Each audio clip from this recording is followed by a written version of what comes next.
ఇప్పుడు మేమేమడిగినాం బైసాబ్, నువ్వు ప్రజలకు మాట ఇచ్చిన రైతు రుణమాఫీ చేయమని అడిగినాం, అంతే కదా. నేను అసెంబ్లీలో అడిగినా, బయట అడిగినా, ప్రభుత్వానికి సవాల్ వేసిన. నేను అడిగింది ఏమి గొంతమ్మ కొరకే కాదు, నేను అడిగింది నా వ్యక్తిగతమైన విషయం అంతకంటే కాదు.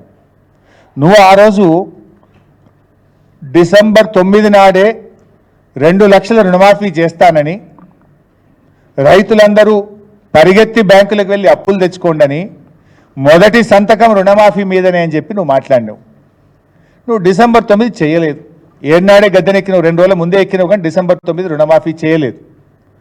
నువ్వు రుణమాఫీ చేయలేదని నువ్వు ప్రజలకు ఇచ్చిన హామీని నేను ప్రశ్నించిన.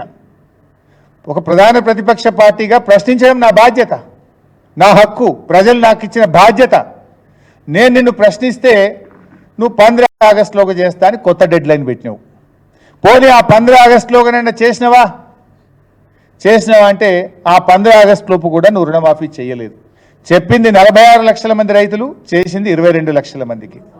చెప్పింది 31,000 కోట్లు, చేసింది 17,000 కోట్లు. అది కూడా నేను ప్రశ్నిస్తే, నేను సవాలు వేస్తే నువ్వు ముందుకు వచ్చినావు. అది కూడా నేను ఇవాళ రైతుల పక్షాన మా పోరాటం, బీఆర్ఎస్ యొక్క కృషి ఇవాళ పాక్షికంగా 46% రైతు రుణమాఫీ అయిందంటే కూడా అది బీఆర్ఎస్ యొక్క పోరాట ఫలితం, బీఆర్ఎస్ ప్రశ్నిస్తే జరిగింది. కానీ ఇవాళ నువ్వేం చేస్తున్నావు? నువ్వు రైతులకు రుణమాఫీ చేయమంటే ఇవాళ భౌతిక దాడులకు పురిగొల్పే విధంగా ముఖ్యమంత్రి రెచ్చగొడుతున్నాడు, చావుమని మాట్లాడుతున్నాడు, కాంగ్రెస్ కార్యకర్తలు రెచ్చగొట్టే ప్రయత్నం చేస్తుండు. ఇలా మా క్యాంప్ ఆఫీస్ మీద కాంగ్రెస్ గుండాలతోని దాడి చేపించింది. ఇది ప్రభుత్వ ఆస్తులు కాదా? ప్రభుత్వ ఆస్తుల మీద దాడికి ముఖ్యమంత్రి పురమాయిస్తారా? ఇలా ప్రభుత్వ ఆస్తుల్ని ధ్వంసం చేసిన పాలకపక్షం రేపు ప్రైవేట్ ఆస్తుల్ని కొల్లగొట్టడమో లెక్కనా ఈ ప్రభుత్వానికి?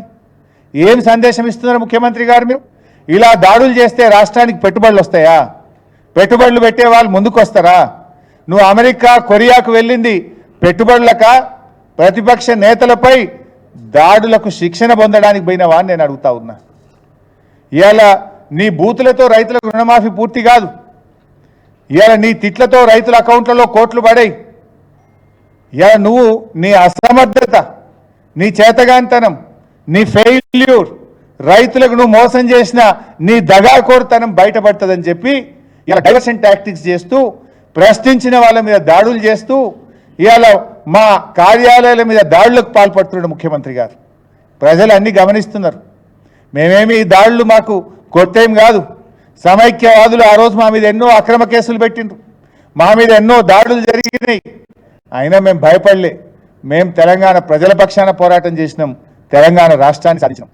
ఇప్పుడు కూడా తప్పకుండా ప్రజల పక్షాన పోరాడుతూనే ఉంటాం, రైతుల పక్షాన పోరాడుతూనే ఉంటాం. ఈ దాడులు దేనికి మంచివో, ఇవి రాష్ట్రానికి ఏ రకంగా మేలు చేస్తాయో ఒక్కసారి ఆలోచించుకోండి. 10 ఏళ్ళు మేము అధికారంలో ఉన్నాం. ఆ రోజు మేము దాడులు చేస్తే ఈ పరిస్థితి ఉండునా? చేసినామా ఏ రోజన్నా? ఇవాళ మాకు చేయచేతగాకనా? మేము కొన్ని ప్రజాస్వామ్య విలువలకు, పద్ధతులకు కొన్ని కట్టుబడి ఉన్నటువంటి వాళ్ళం.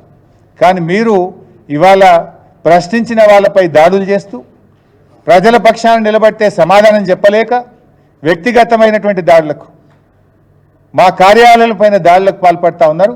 దీన్ని తీవ్రంగా ఖండిస్తున్నాం. ఇటువంటి చర్యలు పునరావృతమైతే మరి దాని పరిణామాలు కూడా చాలా తీవ్రంగా ఉంటాయని చెప్పి హెచ్చరిస్తున్నాం.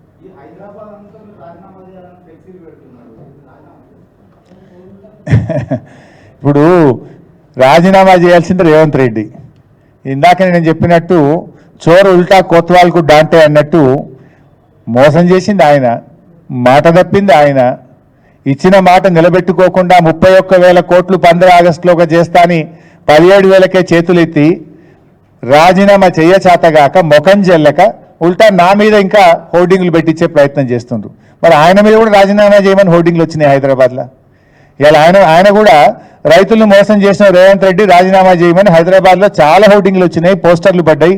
మరి ఆయన చేయమనండి, నీతి నిజాయితీ ఉంటే చేయమనండి.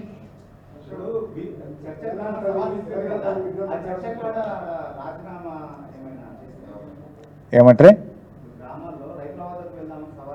తప్పకుండా ఈ ప్రభుత్వం యొక్క ఫెయిల్యూర్ని ఎండగడతాం, ఈ ముఖ్యమంత్రి గారు దయాకోర్తనాన్ని ఎండగడతాం, ముఖ్యమంత్రి గారు మాట తిప్పిన తీరును ఎండగడతాం, ప్రజల్లోకి వెళ్ళి అన్ని వివరంగా చెప్తాం పైసా.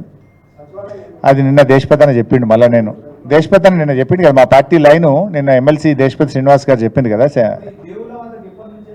నేను నా ప్రోగ్రామ్ అనౌన్స్ చేస్తా ఇవాళ రేపట్లో. I will release my schedule. ఆ షెడ్యూల్ విడుదల చేసి ప్రతి దేవుడి దగ్గరికి వెళ్తా. రాష్ట్ర ప్రజలకు ఇబ్బంది జరగొద్దని, రాష్ట్ర ప్రజల్ని మరి ఇబ్బందుల్లో పడొద్దు, ఈ ముఖ్యమంత్రిని ఈ పాపాత్మని క్షమించండి, ఈ ప్రజలకు హాని చేయొద్దని చెప్పి భగవంతుని వేడుకుంటా.